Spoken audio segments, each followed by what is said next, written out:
mistakes.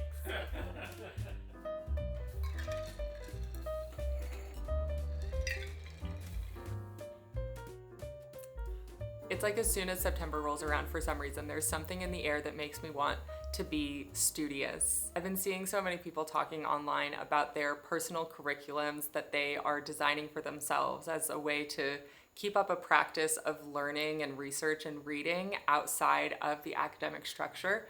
And I thought that that was such a cool idea, and I decided to join in the fun. And so I have designed for myself a personal curriculum for the fall semester, September through December, that is focused on the history and the evolution of the genre of Gothic literature. I decided on Gothic Lit as my concentration for this personal syllabus because this is a genre of literature that I really love personally, but I don't really have any academic context for or background in. Some of my favorite classic literary texts are Gothics. I love Jane Eyre and Wuthering Heights and Frankenstein, but I've never studied any of those in an academic setting. And so my love for them is just personal.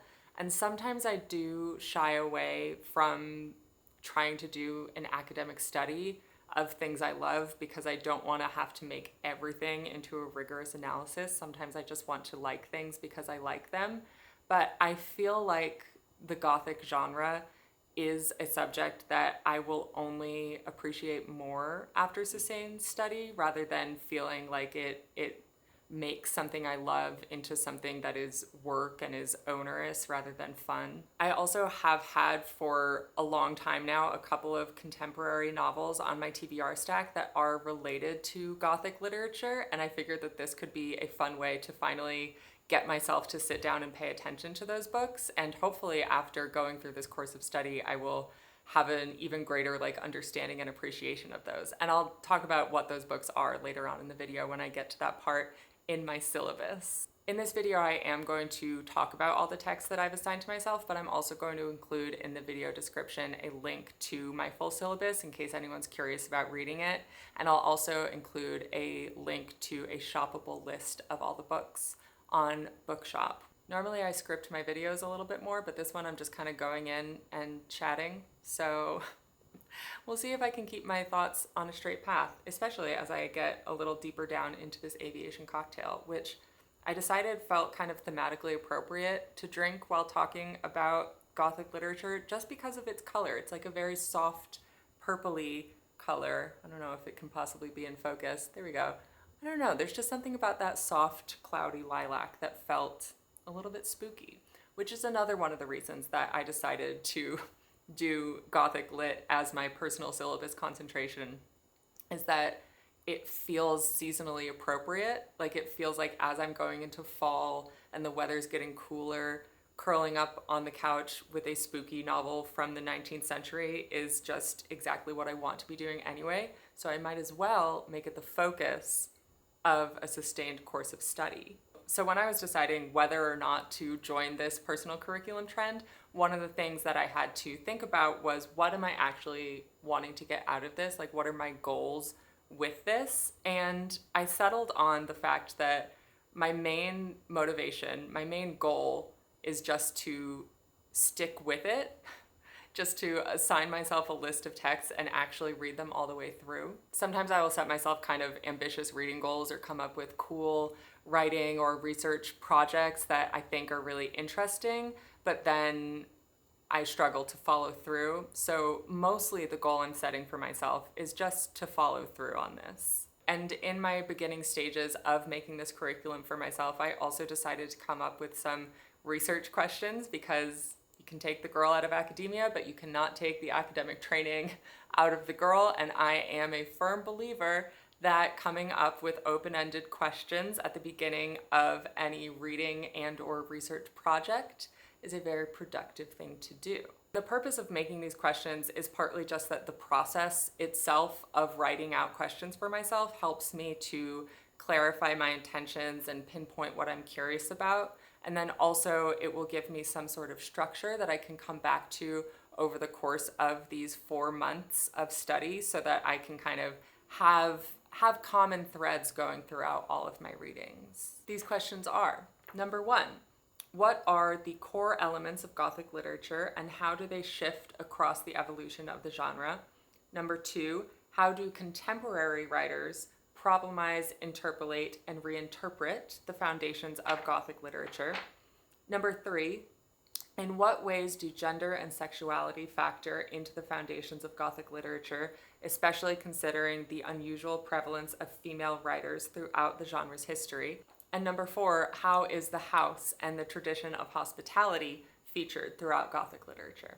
And if you've watched my old dissertation videos, you will know that that last one is an especially fun one for me because I wrote my doctoral dissertation on the subject of sinister hospitality, things going badly within hospitality. And sometimes when I talk about my dissertation, people will ask me if the Gothic tradition factors into it at all. And the answer is no, because my research was so closely focused in on early modern English drama, just plays from the 1580s through the 1640s.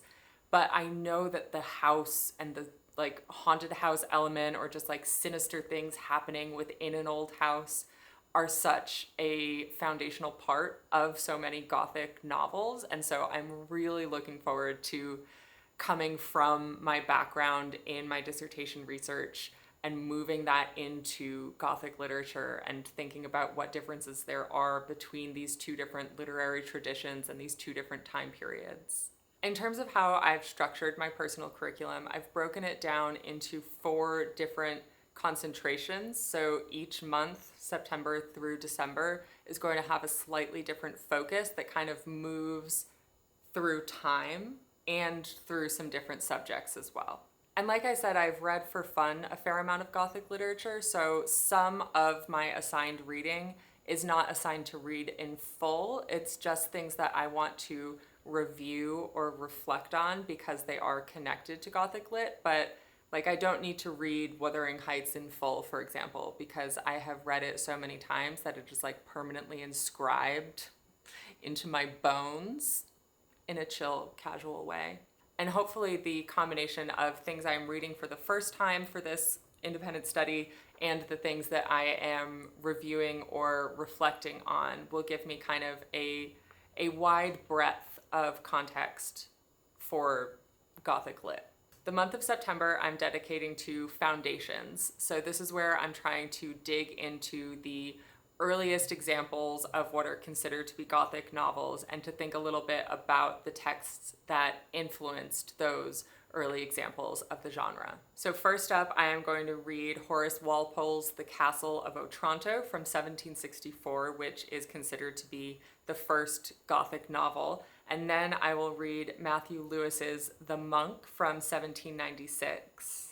And during this month, I'm also going to review Anne Radcliffe's 1794 novel, The Mysteries of Udolpho, which I have read before, and I've actually read in connection to and taught in connection to Jane Austen's novel Northanger Abbey, which was published in 1817, but I think it was actually written in the 1790s as well, or the very early 1800s, and Northanger Abbey, if you don't know, is really directly responding to and kind of fondly teasing about Gothic novels and specifically Mysteries of Udolpho. So those two are really fun to read together, and I'm looking forward to revisiting those connections. And I love Northanger Abbey. It's maybe not on most people's top favorite lists of Jane Austen novels, but it's in my top 3 for sure. It's so funny and it's so loving about literature and girls who read and boys who read, and the romance in it is like really rooted in the fact that the male love interest is affectionate about pursuits that are typically characterized as feminine, like reading Gothic novels, or he knows about different fabrics and stuff. He's great. Henry Tilney is one of the all-time great Austen leads. I love him. Anyway, I'm going to be reading for the first time those 2 early Gothic novels. I'm going to be reviewing Northanger Abbey and Udolpho, and then I'm going to kind of just do a little bit of light reading through some of the texts that I know have been consider to be influential on the formation of the Gothic genre. So that's Hamlet and Macbeth and Paradise Lost, texts like that. And then October is going to be my month for 19th century Gothic novels, but I have read a lot of 19th century Gothic novels. So I'm using October as a month for reviewing some of those foundational texts, but also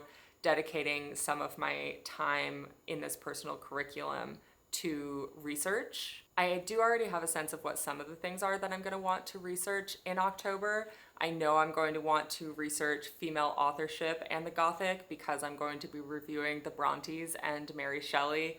I know I'm going to be interested in vampire narratives and cannibalism and sex because that's when we get John Polidori's The Vampire and of course Dracula and Carmilla. Don't worry, I know about Carmilla, but I'm not going to be reading that until November because in November I'm going to be reading 20th and 21st century Gothic novels, which means finally, for the first time ever, I'm going to read Daphne du Maurier's Rebecca and Toni Morrison's Beloved. I've never read either of those. In fact, I've never read anything by Toni Morrison,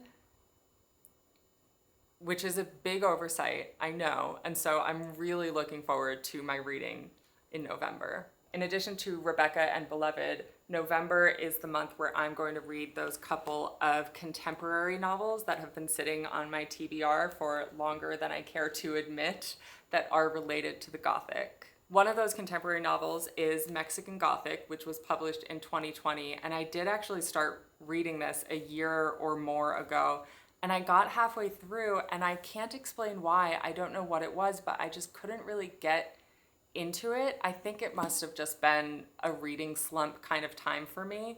This book has come very highly recommended by a number of people whose recommendations I trust.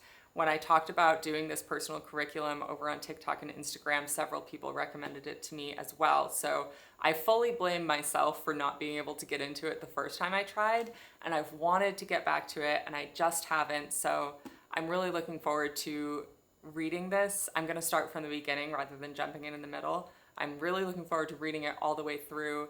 And I'm very optimistic that reading it in November after having done 2 full months already, hopefully, of study in the Gothic genre is going to just like make it all the more meaningful for me. And then the other 21st century novel I'll be reading in November is this one, Hungerstone, which I picked up off the shelf because it caught my eye just because of hunger being in the title, and I thought that it might have something to do with food. I have this kind of ongoing effort to read books from as wide a range as possible that are in some way about food, and I started reading the description, and very quickly I was like, oh, this isn't just about food, this is about vampires, this is Carmilla. And indeed, it is a Carmilla retelling, Carmilla being a vampire novel from the 1870s, which, if you know your vampire novels, predates Dracula. Carmilla is a pretty short novel, as you can see, and similar to Mexican Gothic, I got pretty far into it before putting it down. For whatever reason, it was hard to read while doing a PhD in literature, okay? I abandoned a lot of books. So I haven't read it in full, and I think it's going to be really cool to read these two in connection with each other, you know, the original 19th century and then the 21st century retelling. And then for my 4th and final module for this personal curriculum for the month of December, I have assigned myself Gothic romance, as in romance novels that have Gothic literature elements to them. And part of the reason that I wanted to have an entire month dedicated to that rather than lumping some romance novels with Gothic elements into my 21st century Gothic novel module is that I think it's very interesting, from what little I know already about Gothic Lit, that romance as a genre today is one that is predominantly by and for women. It has a very high concentration of female writers and a very high concentration of female readers. And I do know that in the origins of the Gothic genre, that was also the case, that this genre was extremely popular with women readers, and that there were a number of women writers who found immense commercial success in writing Gothic novels. And they're very different genres, but the fact that they have that kind of parallel demographic, both in writers and readers, is very interesting to me. Throughout the semester, I'm going to be trying to keep up a practice of reflective writing, noting down my thoughts and reactions and any analysis I have about the text. I'm going to try to do some research. I've assigned myself a possibly overly ambitious goal during the month of October, when I'm doing more review and less original reading, of making an annotated bibliography, just a loose, informal annotated bibliography during that month that then I can kind of keep up in the next 2 months as well. But for the most part, I'm trying not to assign myself too much work, because I do want to see this project through and not get bogged down in making it feel like a chore. But I am assigning myself a final capstone project, which is to make a whole deep dive video essay here on YouTube about everything I have read, any themes I've noticed across all the text, any emotional reactions I've had after reading some of these earlier foundational texts and then coming back to the text that I personally love so deeply, and, you know, my guiding questions and just anything that comes out of this. Of course, in order to make that video essay, I need to see this through to the end. I think I might be able to do so. I hope I will be able to do so. I will definitely be documenting my reading process in vlogs as a way to keep myself accountable and to have fun talking to everybody else who has read these texts. I am really excited about this personal curriculum of mine. I've already started reading The Castle of Otranto, and honestly, I expected it to be kind of harder to get through than it is. I'm already almost halfway through it, and I just started it yesterday. It is really weird. Like, I don't think this is a spoiler because it happens within the first 5 or 10 pages. Somebody is smushed to death under a giant helmet, and no one can figure out where the helmet came from. It's like a giant helmet falls out of the sky and smushes somebody who's on his way to get married. It's so weird, and it's so fun. And I love things that are weird and fun. I like to think of myself as weird and fun. This also feels like it's going to be a really fun thing to document in reading and research vlogs here on YouTube, because in a way it's getting back to how I started on social media, because I started my TikTok page like over 3 years ago, and then this YouTube page a year and a half ago or something like that, as a way to document my PhD work and my reading and my dissertation writing and all of that. So starting a new project now that has a specific subject focus and a specific goal in mind feels very familiar and kind of not quite full circle, but appropriate. It feels like an appropriate choice to make, and I'm looking forward to it a lot. Almost as much as I'm looking forward to my next aviation.